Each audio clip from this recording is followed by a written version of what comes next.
മറ്റൊരാളുടെ ജീവിതത്തിലേക്ക് ഇടിച്ചു കയറിയൊരു സർപ്രൈസ് കൊടുക്കാൻ നോക്കിയതാണ് കേട്ടോ. പക്ഷേ ആ സർപ്രൈസ് എനിക്ക് തന്നെ വലിയൊരു ട്വിസ്റ്റായി മാറിയ കഥയാണ് കേട്ടോ ഞാൻ ഈ പറയുന്നത്.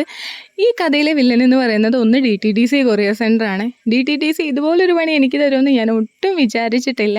ഞാൻ എൻ്റെ ലൈഫിൽ ഒരുപാട് പേർക്ക് സർപ്രൈസ് കൊടുത്തിട്ടുണ്ട് കേട്ടോ. എനിക്ക് ഏറ്റവും ഇഷ്ടമുള്ള പരിപാടിയാണ് മറ്റുള്ളവർക്ക് ഗിഫ്റ്റ് അയക്കുന്നതും ചെറിയ ചെറിയ സർപ്രൈസുകൾ കൊടുക്കുന്നതും.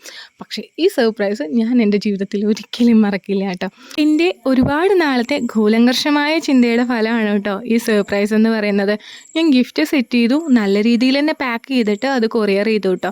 പെട്ടെന്ന് തന്നെ ആൾക്ക് കിട്ടണമെന്ന് എനിക്ക് നിർബന്ധമുള്ളതുകൊണ്ട് ഞാനത് പെട്ടെന്ന് തന്നെ കൊറിയർ ചെയ്തിട്ടുണ്ടായിരുന്നു. കൊറിയർ ചെയ്ത് കഴിഞ്ഞ ആ മൊമെൻറ്റ് മുതൽ തന്നെ ഞാനത് ട്രാക്ക് ചെയ്തുകൊണ്ടിരുന്നുണ്ടായിരുന്നു. കാരണം എനിക്ക് എൻ്റെ എക്സൈറ്റ്മെൻറ്റ് ഒട്ടും അടക്കി വയ്ക്കാൻ പറ്റുന്നതേ ആയിരുന്നില്ല. കാരണം ഇത് ആൾക്ക് കിട്ടിക്കഴിഞ്ഞിട്ടുള്ള ആളുടെ എക്സ്പ്രഷനും സന്തോഷമൊക്കെ കാണാൻ വേണ്ടിയിട്ട് ഞാൻ ഭയങ്കര എക്സൈറ്റഡ് ആയിരുന്നു. കുറച്ച് ടൈം കഴിഞ്ഞപ്പോൾ അത് ഔട്ട് ഓഫ് ഡെലിവറി കാണിച്ചു. കുറേ കഴിഞ്ഞിട്ട് അത് ഡെലിവേർഡ് ആണെന്ന് കാണിച്ചു. പക്ഷെ ഞാൻ വിചാരിച്ചതുപോലെ ആളുടെ കോള് മാത്രം എനിക്ക് വരുന്നുണ്ടായിരുന്നില്ല. ഈ വീഡിയോ കുറച്ച് ലെങ്തി ആയിപ്പോയി. ഇതിൻ്റെ ബാക്കി കഥ ഞാൻ അടുത്തൊരു വീഡിയോ ആയിട്ട് അപ്ലോഡ് ചെയ്യാവേ.